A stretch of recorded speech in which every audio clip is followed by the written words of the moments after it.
రోజు కూలీగా వెళ్ళి గుట్టు రట్టు చేసి నిన్న చెర్లపల్లికి సంబంధించి మహారాష్ట్ర పోలీసులు వచ్చి డ్రగ్స్ సంబంధించినటువంటి ఒక పాడైనటువంటి మూతబడినటువంటి కంపెనీలో పెద్ద ఎత్తున డ్రగ్స్ స్వాధీనం చేసుకున్నారు.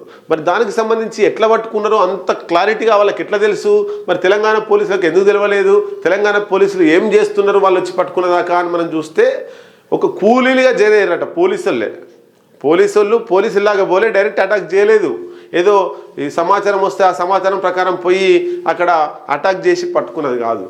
కూలీలుగా మారి పోలీస్ శాఖలోని కొంతమంది మహారాష్ట్ర, మన తెలంగాణ రాష్ట్రం కాదు, మహారాష్ట్ర పోలీసులు కూలీలుగా మారి ఆ కంపెనీలో పనికి పోయి నిర్ధారణ చేసుకొని తర్వాతనే అటాక్ చేసిరు. ఒకసారి మనం చూద్దాం దానికి సంబంధించి. చెర్లపల్లి డ్రగ్స్ కేసులో కానిస్టేబుల్ డెకాయ్ ఆపరేషన్, నెల రోజులు కష్టపడ్డ మహారాష్ట్ర పోలీసులు.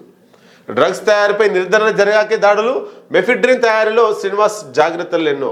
రవాణా లింకుపై ముంబై పోలీసుల అరెస్ట్ అనే తానాజీ ఓ కెమికల్ ఎక్స్పర్ట్ వెల్లడించిన వాసాయి విరార్ పోలీసులు.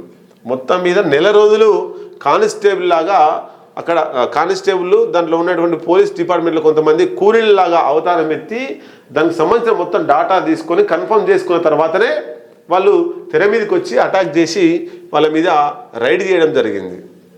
చెర్లపల్లి పారిశ్రామిక వాడలో వాగ్దేవి ల్యాబ్ పేరిట మెఫిడ్రిన్ డ్రగ్స్ తయారు చేస్తున్న కంపెనీపై దాడులు చేసిన మహారాష్ట్ర పోలీసులు.